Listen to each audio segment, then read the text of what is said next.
Nous voulons l'égalité républicaine. Insécurité, communautarisme, radicalisation, désert médical, fermeture des commerces. On fait toujours plus avec toujours moins. C'est 150 000 ou 160 000 jeunes qui sortent du système scolaire sans rien. On ne parle que des jeunes. Et les seniors, on n'en parle pas. On a une politique de la ville qui a fait que plus on a versé des milliards dans les banlieues, plus elles se sont appauvries. Voilà, des revendications très concrètes et une mention spéciale pour la maire de Noisy-le-Grand qui a interpellé le président à sa façon. Monsieur le Président, je suis sûr que vous allez m'écouter parce que je m'appelle Brigitte. Et oui, et d'ailleurs, il l'a écouté, enfin ça a marché, parce que quelques minutes plus tard, Emmanuel Macron a été légèrement troublé. J'ai répondu au maire de Bondy, du coup, sur l'initiative ATD Carbonde et au maire de Bondy. C'est qui? Non, j'ai répondu au maire de Torcy. C'est Brigitte qui m'a troublé. Voilà, troublé par Brigitte, ça a fait sourire la salle et on connaît désormais ensuite le rituel, le chef de l'État en bras de chemise qui répond techniquement sur tous les dossiers.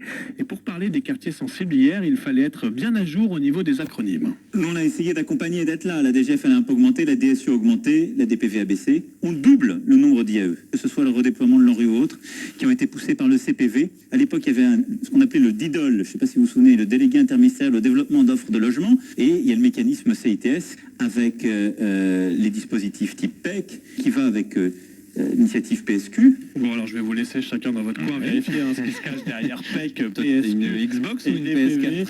Oui, il vaut mieux avoir Google dans ces cas-là pour vérifier en direct. Mais je vous rassure, il y avait aussi évidemment quelques expressions bien propres au président.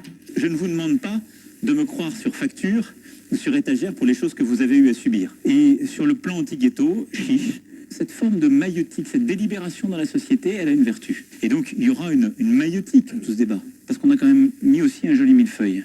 On a mis un millefeuille sur un millefeuille. Peut-être suis-je un peu saint-simonien en l'espèce, mais je le crois profondément. Est-ce qu'on le croit, nous?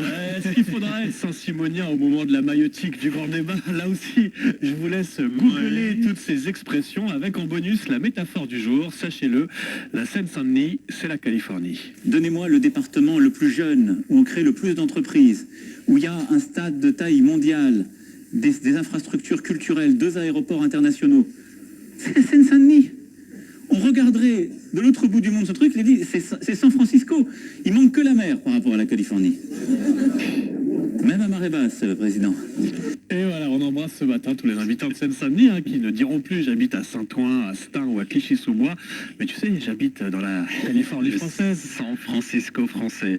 Seine-Saint-Denis style, même si c'était en Essonne hier pour ce débat présidentiel. Merci Charles. Il est 5h24, on passe à notre deuxième tour de table de la matinée.